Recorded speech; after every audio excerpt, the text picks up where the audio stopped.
Merci Seigneur. Alléluia. Nous allons continuer par la grâce de Dieu ce message que le Saint-Esprit m'avait mis à cœur d'enseigner depuis aujourd'hui. Ça fait 35 ans que nous parlons de comment vivre longtemps et victorieux sur la terre. Ce message est composé de 8 esprits qui causent la mort prématurée. Après ces 8 esprits, nous allons parler des 7 causes directes qui peuvent nous aider par la puissance de Dieu à prolonger notre vie sur la terre.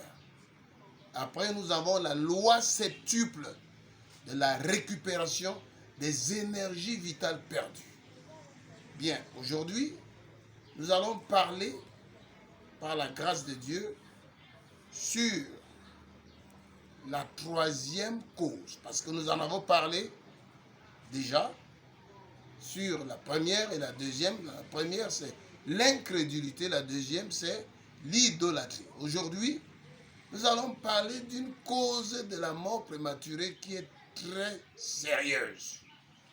Je vous invite à m'écouter et je prie que le Saint-Esprit aide son serviteur au nom de Jésus.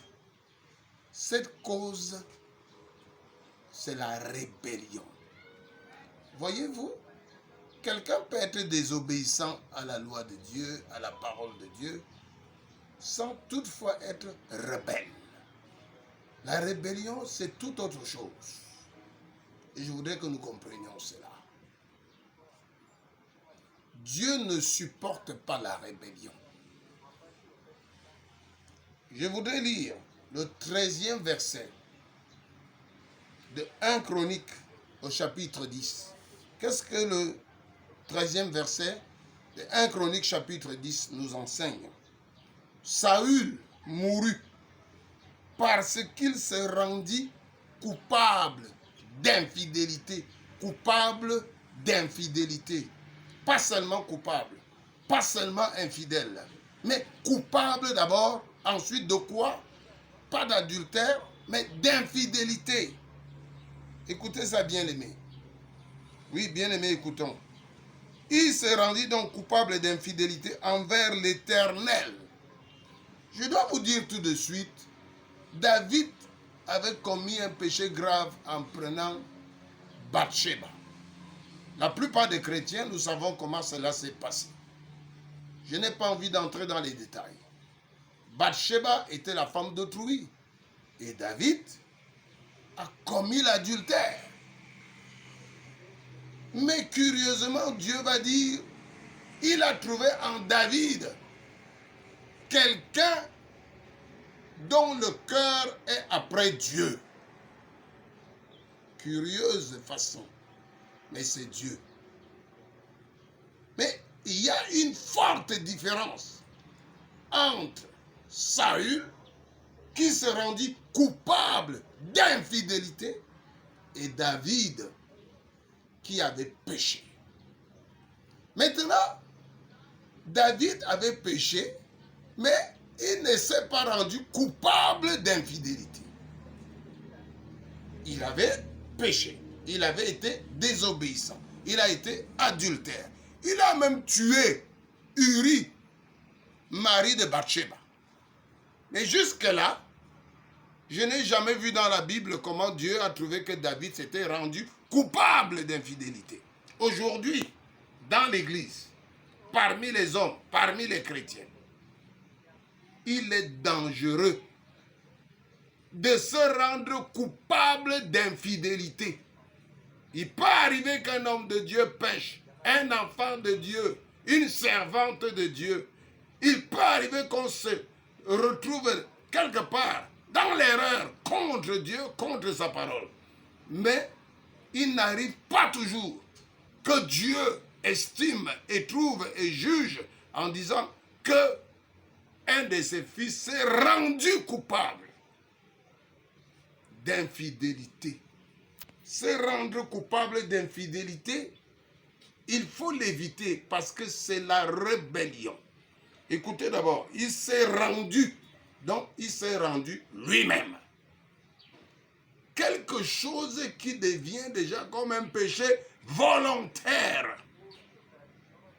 Alléluia. Mais quand David a commis l'adultère, est-ce que vraiment c'était un péché volontaire? La Bible nous fait comprendre que David avait reçu un visiteur. Un visiteur ne vient pas pour rester pour toujours. Un visiteur est toujours de passage. Quand Nathan le prophète essayait de faire comprendre au roi David qu'il a péché contre Dieu, il a fait allusion à un visiteur. Il y a des péchés qui sont comme, excusez-moi, je vous dis la vérité, au nom de Jésus, et que cela vous édifie pour être obéissant à Dieu, pour être fidèle à Dieu, pour ne pas se rendre coupable d'infidélité devant Dieu. Donc, le péché de David était comme un visiteur qui était de passage. Mais le péché de Saül, il s'est rendu lui-même. Il s'est rendu, je veux dire, rendu lui-même coupable d'infidélité. Donc, au lieu d'être fidèle, lui-même s'est infidélisé. Écoutez, être fidèle à Dieu, c'est une façon d'être engagé à Dieu, engagé à Jésus-Christ. David ne s'est jamais désengagé. Mais Saül, il est allé très loin, jusqu'à consulter une sorcière, une magicienne à Endor, pour qu'on lève Samuel le prophète qui était enterré, qui était mort. Et c'est ce Samuel qui lui dira, tu vas bientôt me suivre dans le séjour des morts. Bien-aimés, je nous exhorte à éviter de nous rendre nous-mêmes infidèles à Dieu. Parce que le chrétien né de nouveau est infidèle. C'est-à-dire, il a accepté d'être fidèle. Donc, un fidèle, une fidèle, quand c'est une femme. Mais, faisons attention de ne pas nous désengager, de ne pas tourner le dos à Dieu, de ne pas compter le sang de l'alliance nouvelle, le sang de Jésus, comme une chose qui n'a plus de valeur. Un chrétien, comme je l'ai dit, peut être désobéissant, pécher, mais sans se rendre infidèle. Je continue, mais déjà les choses commencent à être claires. Le péché de la rébellion est un péché qui tue facilement les hommes de Dieu, qui tue facilement les femmes de Dieu, les enfants de Dieu. Parce que c'est au-dessus de la désobéissance. C'est plus que la désobéissance. Donc Saül mourut parce qu'il se rendit coupable d'infidélité. Envers qui? Envers l'Éternel. Donc il n'observa point la parole. Et parce qu'il interrogea et consulta ceux qui évoquent les morts. Quand un chrétien va déjà vers les marabouts, les femmes, les maçons, les Rose-Croix et toutes ces choses-là, alors c'est très grave. C'est grave. Ça ne devrait jamais arriver. Il ne consulta point l'Éternel. Alors l'Éternel le fit mourir. Bien-aimés, je prie que nous ne parvenions pas au point où Dieu lui-même nous fasse mourir. Parce que qui va te sauver s'il faut que Dieu décide de faire mourir son serviteur ou sa servante? Mais tant que Dieu n'a pas pris la décision de te faire mourir, bien-aimé, tu es à l'abri de la mort prématurée et de la mort d'une manière générale. Le verset 14 dit, « Il ne consulta point l'Éternel, alors l'Éternel le fit mourir et transféra la royauté à David, fils d'Isaïe. » surtout quand nous sommes serviteurs de Dieu, nous avons des responsabilités devant Dieu. Dans la vie de prière, la vie de jeûne, la méditation de la parole de Dieu et même l'observation de la parole de Dieu dans des commandements de Dieu. Dans l'évangélisation, l'enseignement de la parole, la vie de consécration. C'est vrai que nous sommes quelquefois contrés par d'autres mauvaises personnes qui nous font obstacle, soit d'une manière ignorante, soit d'une manière consciente. Ils nous font obstacle pour que nous n'accomplissions pas le plan de Dieu. Mais tout cela vient de Dieu. La seule chose qui est là, nous devons nous assurer que nous sommes fidèles. Et la fidélité commence dans le cœur. Oui. Parce que si nous restons dans l'infidélité, il peut arriver à Dieu de se dire, bon, tel ne fait plus bien le travail que je veux qu'il fasse. Je vais le dégager et je place quelqu'un d'autre pour que mon travail, comme dirait le Seigneur, que mon travail soit fait. Je prie Dieu que tu restes dans ta position, que tu sois fidèle, que tu ne te rendes pas infidèle, que tu ne consultes pas les devins, les marabouts, les magiciens, que tu n'ailles pas dans certaines sectes comme les Rose-Croix, les francs-maçons, les Ekankar et les marabouts, les sorciers du village et ainsi de suite, parce que Dieu pourrait trouver que tu te rendes infidèle à l'Éternel. Le serviteur de Dieu, l'enfant de Dieu, doit s'assurer qu'il demeure fidèle, qu'il s'engage à Jésus, qu'il s'engage à la parole de Dieu. Alléluia. Amen. Et là, bien-aimés, je dois aussi vous dire que déjà avec l'incrédulité plus l'idolâtrie, il y a de fortes chances qu'on tombe dans la rébellion. La rébellion pousse le chrétien à commencer à pécher volontairement, puisqu'il ne compte plus sur Dieu. Et il a d'autres dieux auxquels il s'est confié. Par exemple, Saül, il ne comptait plus vraiment sur le Dieu d'Israël, au point de se tourner vers la sorcière ou la magicienne de Endor. Alors, là, qu'est-ce qui se passe? Je dois vous dire quelque chose, un petit mystère, mais qui est aussi grand. C'est que dès que nous engageons dans l'incrédulité, c'est un démon qui nous y met. Un deuxième démon nous met dans l'idolâtrie.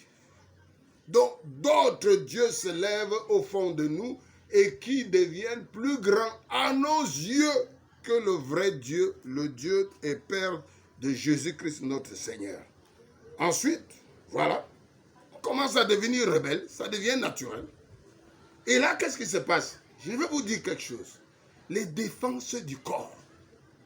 Vous savez, dans notre corps, en tant que des humains, nous avons les défenses. On les appelle les anticorps. Et ces derniers temps, on parle du système de défense immunitaire. Le système immunitaire, ce n'est pas seulement la façon dont nous mangeons, dont nous vivons, qui fasse que nos défenses immunitaires soient bien au top. Ça vient du monde spirituel. Je dois vous le dire aujourd'hui. Ça vient du monde invisible. Parce que le corps humain ne vit pas seulement parce qu'il est visible.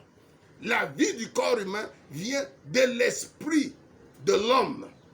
Et la vie de l'esprit de l'homme vient de Dieu.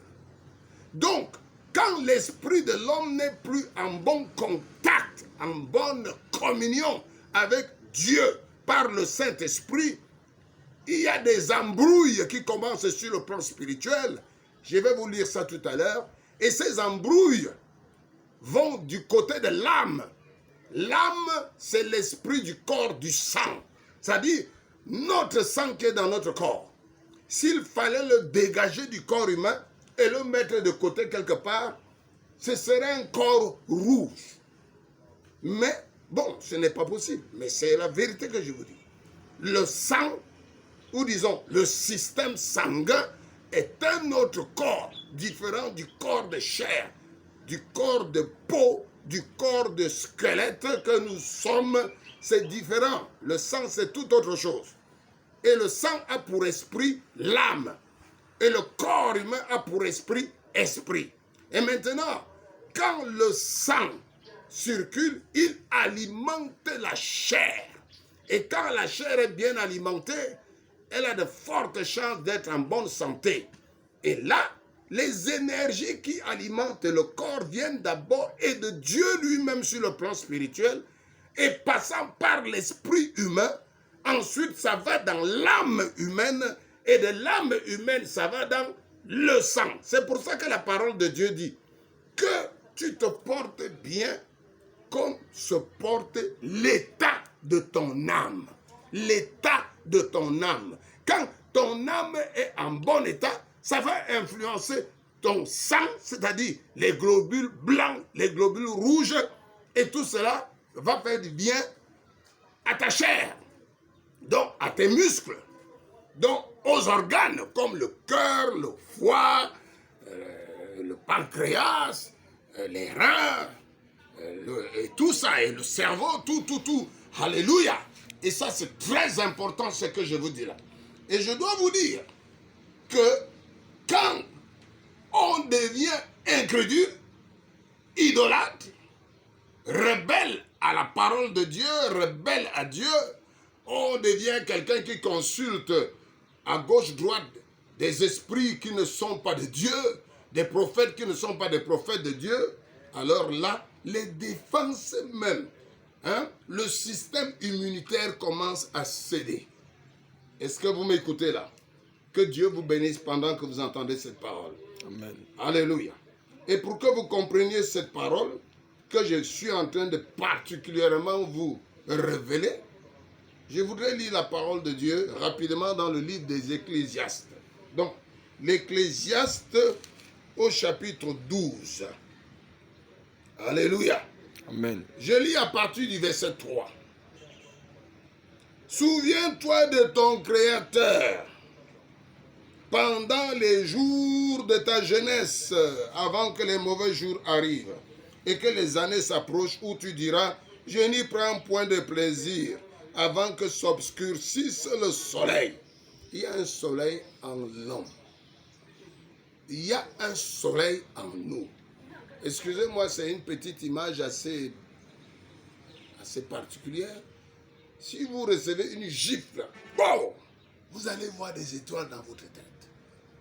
Vous allez me dire que la gifle peut causer des étoiles, mais je vais vous dire non. Il y a des étoiles dans l'homme. L'être humain a été créé à l'image de Dieu, selon sa ressemblance. Or, Dieu est le propriétaire du soleil et de la lune et des étoiles. L'être humain a aussi été créé à l'image même du royaume de Dieu. Jésus-Christ dira à ses interlocuteurs, des pharisiens, des juifs qui l'écoutaient, ils lui demanderont comment le royaume de Dieu doit venir. Où est-ce qu'il est? Jésus leur a dit, le royaume de Dieu ne vient pas par observation. On ne va pas dire, il est à gauche, il est à droite, il est en bas, il est ceci. Et le royaume de Dieu est en vous. Le royaume de Dieu est à l'intérieur de nous. Donc, le corps humain, l'esprit humain, l'âme humaine contiennent des choses qui sont même spirituelles. Il n'y a pas que l'estomac, le cœur, les poumons que nous voyons. Tous ces éléments, tous ces organes ont des enracinements spirituels dans notre esprit. Alléluia. Ce qui fait donc, même la vie que nous vivons, ce n'est pas seulement parce que le cœur peut battre qu'on vit. Ce n'est pas seulement parce que nous avons des reins, parce que le sang circule, qu'on est vivant. Il y a quelque chose qui fait qu'on vive. Et cette chose, c'est un lien entre Dieu au nom de Jésus, Dieu par sa parole, Dieu en tant que le créateur de l'homme, Dieu en tant que celui qui nous donne la vie, celui qui nous donne l'énergie, celui qui fait qu'on peut dormir, celui qui fait qu'on peut se réveiller. Alléluia. Donc, il y a un lien que la Bible appelle le cordon d'argent. Le cordon d'argent. Et quand l'être humain est déjà en train d'abandonner Dieu et de s'en foutre plus ou moins de la parole de Dieu, alors que Dieu lui a donné l'occasion d'être sauvé par la foi en Jésus, et quelquefois il est même sauvé, mais il ne veut jamais s'engager. Et qu'est-ce qui arrive à cet homme? S'il continue à être infidèle, Dieu va le faire mourir tôt, et même je dirais tôt. Parce que Dieu va supporter, mais quand il va tuer, ça veut dire, si la personne était fidèle, il aurait pu la faire mourir plus tard. Mais puisqu'elle est infidèle, il la ferait mourir plus tôt. Donc écoutez cette parole. Souviens-toi de ton Créateur, avant que les jours mauvais arrivent et que les années s'approchent, où tu diras, je n'y prends point de plaisir avant que s'obscurcisse le soleil et la lumière, la lune et les étoiles. Ça, c'est en toi, bien-aimé. Ce n'est pas le soleil du ciel, là. Ce n'est pas la lune des cieux, là. Ce n'est pas les étoiles qui sont là-haut. C'est quelque chose qui est en nous, à l'intérieur de nous. Alléluia. Amen. Crois-le aujourd'hui. Les nuages reviennent après la pluie. Qu'est-ce que les nuages qui reviennent après la pluie? Quand le Seigneur commence à abandonner une personne, il serait malade et la maladie, on la guérirait. Peut-être il va à l'hôpital, on guérit, il y a une petite accalmie. Mais quelques jours plus tard, une semaine plus tard, une autre maladie revient. Donc, les nuages reviennent après la pluie. Ça veut dire que les jours mauvais sont là. Ça veut dire que le temps de mourir, peut-être prématurément, n'est plus loin. Donc, le soleil disparaît. La vie commence à ternir. La lumière commence à ternir. Alléluia. Et là, les nuages reviennent après la pluie. Tant où les gardiens de la maison tremblent. Les gardiens de la maison. Ce n'est pas les gardiens de la maison physique. C'est les gardiens de la maison qui est le corps humain. C'est la plus grande maison que nous avons dans ce monde. Alléluia. C'est le temple du Saint-Esprit. Amen. Et Amen. Si ce n'est pas le temple du Saint-Esprit, ça devient un palais de démons. Alors, qu'est-ce qui se passe? Les gardiens de la maison tremblent. Ici, il s'agit même des globules blancs, des globules rouges. Les choses, les éléments qui gardent la maison. Je vous parlais tantôt du système immunitaire. Ici, les gardiens de la maison, c'est les globules blancs où les hommes forts se courbent. Il ne s'agit pas de l'homme fort que maintenant il vieillit, il a déjà 90 ans, il ne peut plus marcher étant droit. Non, ce n'est pas seulement ça. C'est déjà dedans. C'est-à-dire quelqu'un qui est jugé par Dieu et dont Dieu trouve digne de mourir, qui s'en fout de la parole de Dieu alors qu'il a déjà reçu l'évangile. Les hommes forts, c'est-à-dire les globules blancs. Vous savez, le corps humain a plusieurs espèces de globules blancs. Moi, je ne suis pas un médecin, mais c'est l'Esprit de Dieu qui me dit ces choses. Alors, ces hommes forts dont vous entendez parler ici, c'est les globules. Alors, qu'est-ce que la Bible dit? Celles qui moulent s'arrêtent parce qu'elles sont diminuées. C'est-à-dire, les globules commencent à diminuer de nombre. Les globules rouges, les éléments du sang. Vous voyez, le système immunitaire commence à s'affaiblir. Pourquoi? Parce que la personne est en train d'être utilisée négativement par les 8 démons. Comme Jésus a dit, l'esprit impur sort, et quand il revient, il trouve que cet homme est vide, et il va chercher avec lui 7 autres esprits, plus malins, plus méchants, plus impurs même. Ils reviennent. Et le dernier état de cet homme, ou de cette femme, est pire que le premier.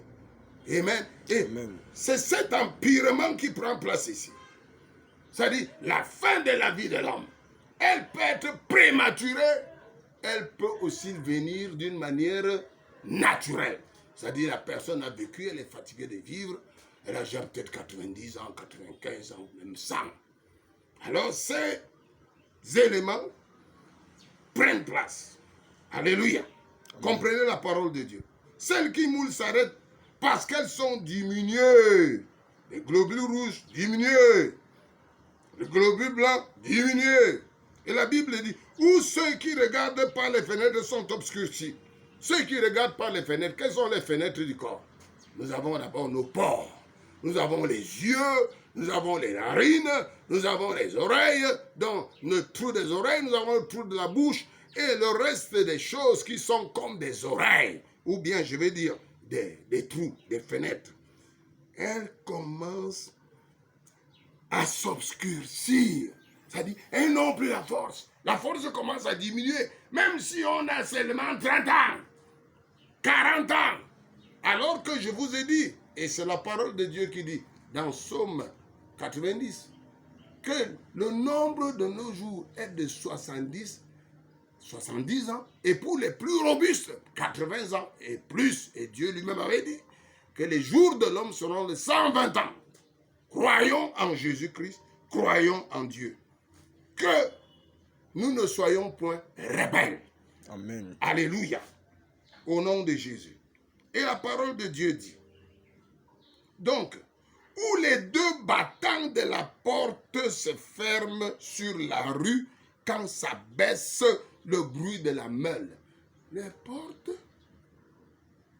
des battants, ça dit les battants de la porte, pardon, se ferment. C'est ça, les lèvres. Hein? Quand quelqu'un commence à se fatiguer parce que le système immunitaire l'abandonne, à un moment donné, il risque de ne même plus être capable de parler. Donc, ça se ferme. Le bruit de la meule, c'est le cœur. Écoutez, hein, nous vivons les jours du Covid-19, je ne vous souhaite pas ça au nom de Jésus. Mais je dis au nom de Jésus, si on peut éviter les 8 démons qui créent et causent la mort prématurée, le système immunitaire demeurera fortissime au nom de Jésus. Alors là, si nous sommes rebelles à la parole de Dieu, rebelles à Jésus-Christ, rebelles à l'évangile, rebelles aux hommes de Dieu, rebelles même à l'État et tout ça, mais quand il faut être... Je vous dis, la rébellion est dangereuse. Hein? Il faut l'éviter, bien aimé. Nous connaissons les histoires à propos de notre papa, Moïse le prophète. Ce qui lui était rebelle, qu'est-ce qu'il a fait? Il a dit, bon, si c'est vraiment Dieu qui m'a envoyé, si la terre ne va pas ouvrir sa bouche aujourd'hui pour avaler les hommes vivants ici, alors vous saurez que je ne suis pas un homme de Dieu. Pendant que le prophète Moïse parlait, la terre s'est ouverte et s'est fendue. Et des hommes sont descendus vivants dans le séjour de mort. Tout cela dû à quoi?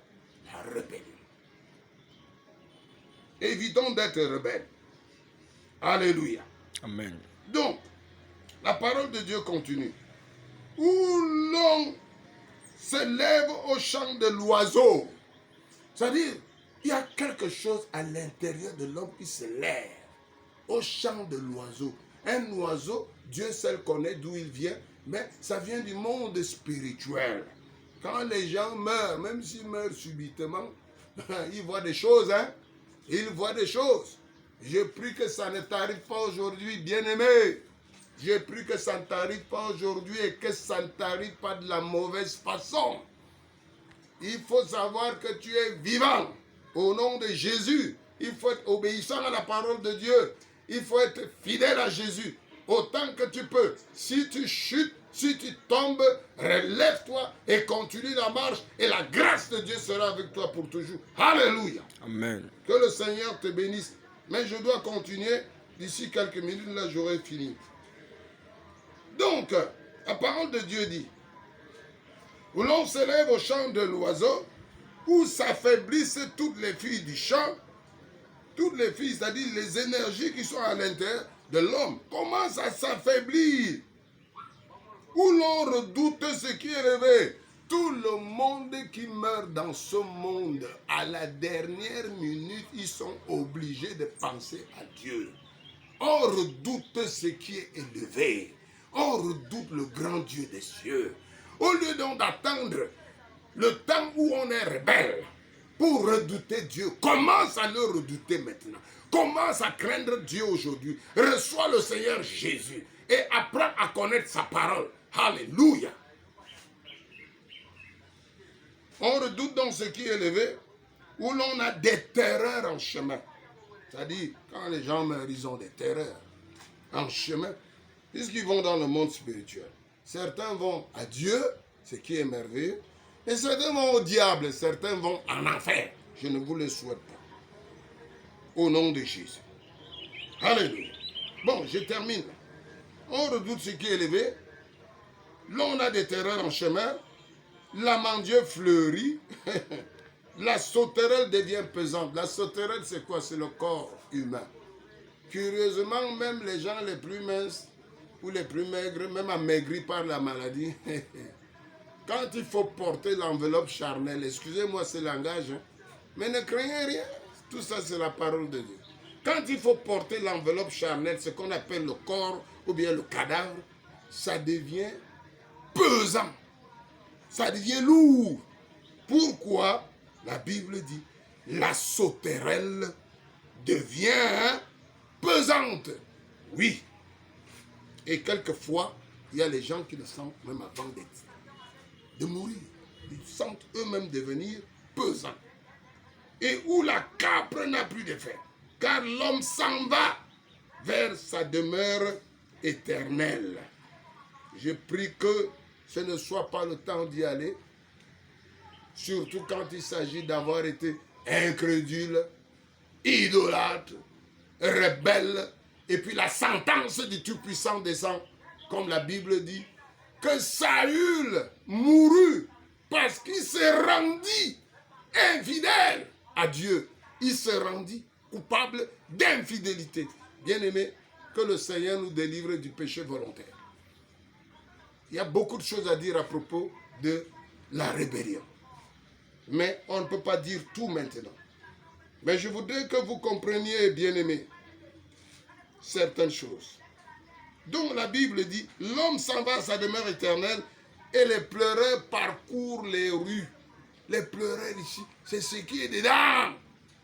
C'est les éléments de l'intérieur. Dans le corps de l'homme, il y a des grands mystères, bien-aimés. Dans l'organisme humain. Même les médecins, les chirurgiens peuvent vous en parler. Amen. Amen.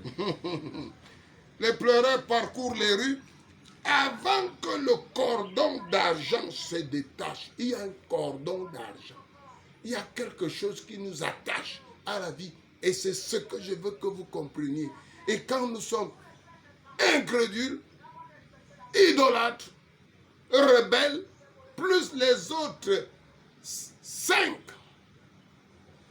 esprits impurs que je vais vous livrer très bientôt, ces esprits ont le pouvoir de faire en sorte que ces situations que nous lisons ici dans Ecclésiaste 12 arrivent brutalement, arrivent très rapidement, arrivent très tôt. Que cela ne soit pas ainsi pour toi, chrétien. Pour toi qui crains Dieu. Continue à craindre Dieu. Au nom de Jésus. Alléluia. Poshikata. Nengeri bizangoro. Avant que le cordon d'argent se détache, que le vase d'or se brise. Écoutez, il y a un vase d'or à l'intérieur de chacun de nous. C'est-à-dire la capacité de gagner de l'argent.